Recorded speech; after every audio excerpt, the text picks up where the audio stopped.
What's up guys, it's Aystogon here today, bringing you guys a battlecruiser budget jank theme gimmick deck tech, and today we have Zetalpa from Pokemon Emerald, which Zetalpa will be representing Rayquaza for today. Poke Rocks are our mana rocks, and then Repel are our removal. Otherwise, everything else seems to be the same in regards to how I've been doing the deck tech so far with the Groudon Kyogre deck techs. It should be pretty much transposed just for Rayquaza. However, you'll notice Rayquaza doesn't have a team, so we'll name him Other for now. So without further ado, let's just get into the game, or I guess let's get further into the deck tech. So you guys might know the Poke Rocks for here are just pretty much the same. You'll notice that actually we have 3 Bonner's ornaments from all of the decks, and I just think that this is a decent card for like decks that don't really have the card draw. And so this is why I put this in all of them. I think it'd be a fun card to play. Like, oh, he has his Bonner's ornament, and also she has her Bonner's ornament. That means we all just, every time we activate this, each one just draws 2 cards. And so like, I don't know, it's a fun card to play with. So I thought I might as well add it there.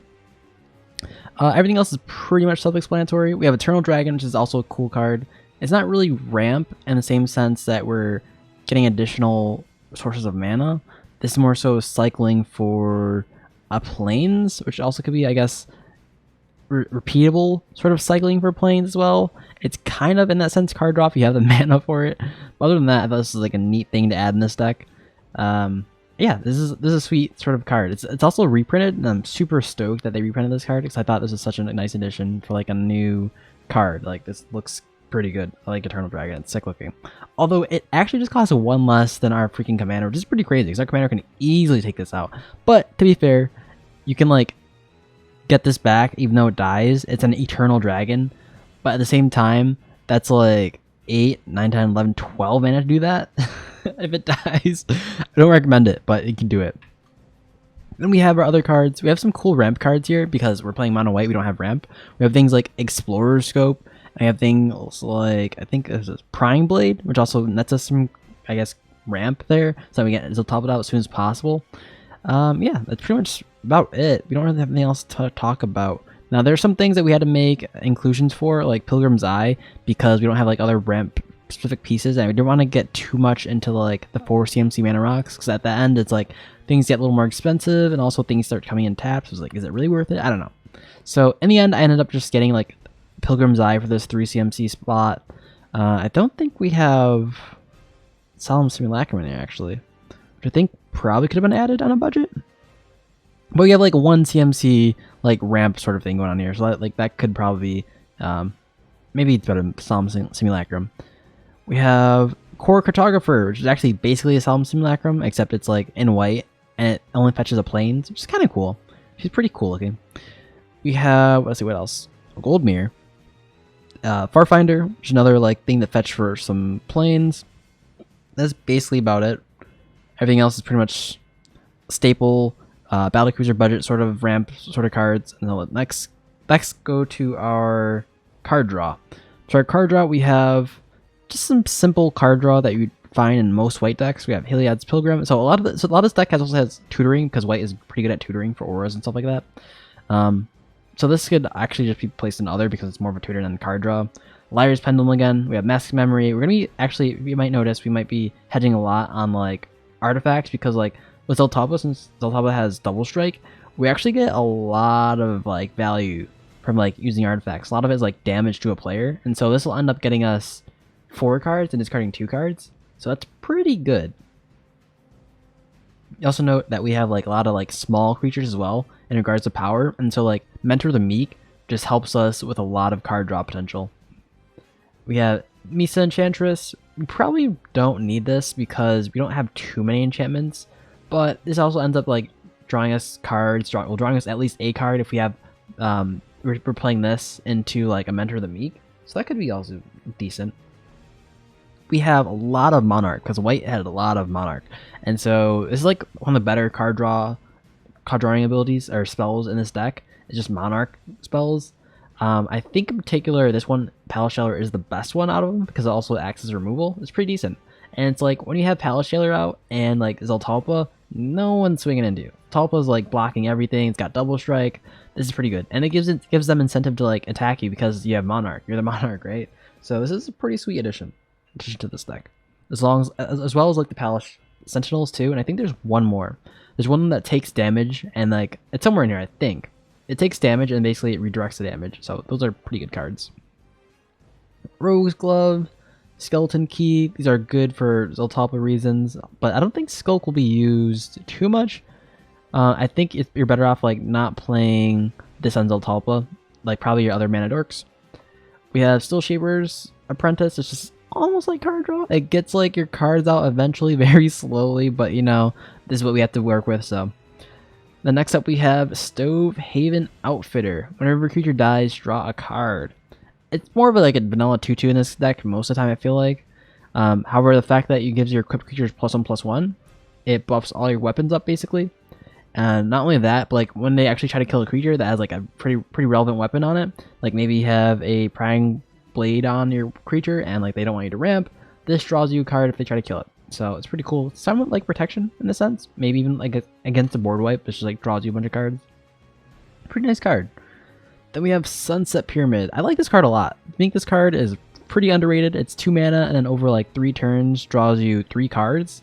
That's pretty good. And then after that just scries, which isn't the best, but like you've already drawn 3 cards off of it. Yeah, this is a pretty cool card. I thought it would be used in Amonkhet when like it came out for like control decks, but like surprisingly it wasn't. That's pretty crazy. And now we have like we have one card that sort of does the same, but it gains life and it exiles itself after a while. Wow, this card is pretty cool. I think this card was like on par with like a good power level card in a standard meta. Anyways, next up we have Taj Nar Swordsmith. Tutors for cards. Pretty good card. Oh, it's pretty mana intensive if you really want to tutor or something, but other than that, it's pretty good. Next up we have a Repel. So we have some pretty stable Repel pieces here. One of the more noteworthy pieces we have are like things like Valorous Stance that also protects our creatures. Also, it kills things that are toughness 4 or greater, so that's pretty cool. We have Reprobation. I think for the most part this can be tutored up by a lot of things, so this is like a pretty good card to get when you want to like stop something super problematic. Cool card. The fact that it's an aura is super big because we have a lot of like aura fetchers and we can like recur things from the graveyard that's also aura. So if they have like somehow like sacrifice their creature and then like this goes to the graveyard, we can just get it back anyhow. So it's pretty good. Pretty good that's an aura. Oblation, this is like unconsequential, I guess, unrestricted removal. You just give them 2 cards, right? So that's pretty good for white. Forsake the Worldly, it's pretty decent. We have a board wipe and we have Dusk to Dawn. This card is super great, especially with a lot of our small creatures in regards to power.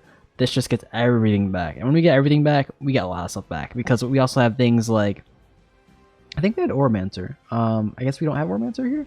But like, if we have something that like brings things back, like it brings Monarch back to us, that's good. We have like Taj, Nar, Swordsmith. This will let us tutor again if we really want to. If we pay the X. Yeah, good card. Dusk to Dawn is really good. Next up, we have Adanto Vanguard. This thing should helm a lot of your equipment because it gets indestructible. It's just pretty good.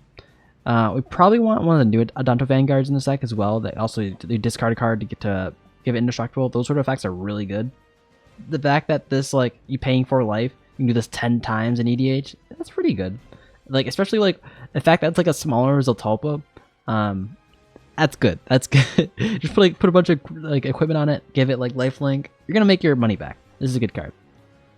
All That Glitters, this works pretty well because we have a lot of mana rocks, and so, like, your creature ends up swings for a lot. This is a good card in this deck. This is probably your game winner. Like, you put this in Zetalpa, you probably definitely win because you casted Zetalpa, means you cast a lot of mana rocks, and so like those mana rocks are going to account for this. With this, so like this is so much value. Like you win, you swing this at one person, and they're like full health for life, 40 life. You win the game with this. This is a good card in this deck. Brass Squire puts equipment on immediately. It's pretty good, pretty good. Felidar Umbra. Now put this on with All That Glitters, you're just getting a bunch of life. Not that life is a good thing to, I guess in this deck it might be better than others because you have Indestructible, Vigilance, and Double Strike. That might matter in some cases because you just don't tap out. And so like if you're swinging in a lot with other creatures, that's a pretty good thing to have. Like those keywords are pretty good. It might not look as vanilla as it seems. Zetalpa is pretty good with this. And we have like grappling hook. This is more so for removal. I'm probably gonna remove this if you guys are looking at this in the future. I just think that our creatures are a little too small for this, and so it ends up being like a little too weak. But I don't know. You guys might tell me what you guys think about in the comment section below. Inquisitor's Flail, basically removal, same thing as grappling hook, except it's like 2 CMC and 2 to equip. Ironclad Slayer, this thing gets us our stuff back. Druid's Equipment, or Familiar, Druid's Equipment, lowers our CMC for our stuff, because a lot of historic stuff, also it lowers our commander out, casting our commander cost, so pretty good card here.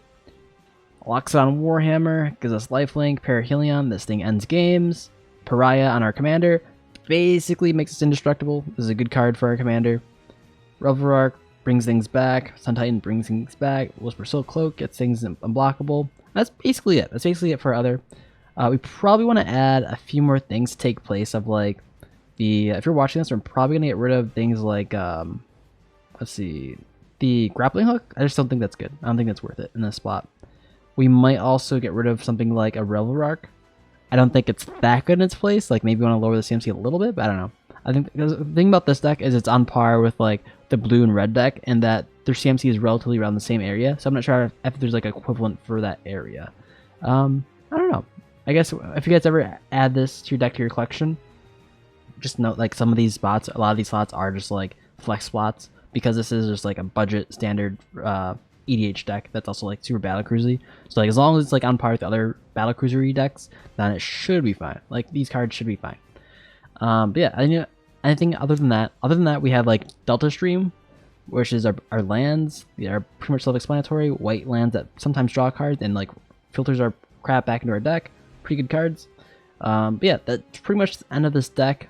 You guys might tell I'm a little sleepy. I've been like slurring some of my words, but yeah, hope you guys like this deck tech. It's super sweet, and hope it's on par with the Groudon and Kyogre decks I did. Anyways, so you guys think in the comment section down below. If you guys like this video, make sure you leave a like and subscribe. Other than that, peace out and have a nice day.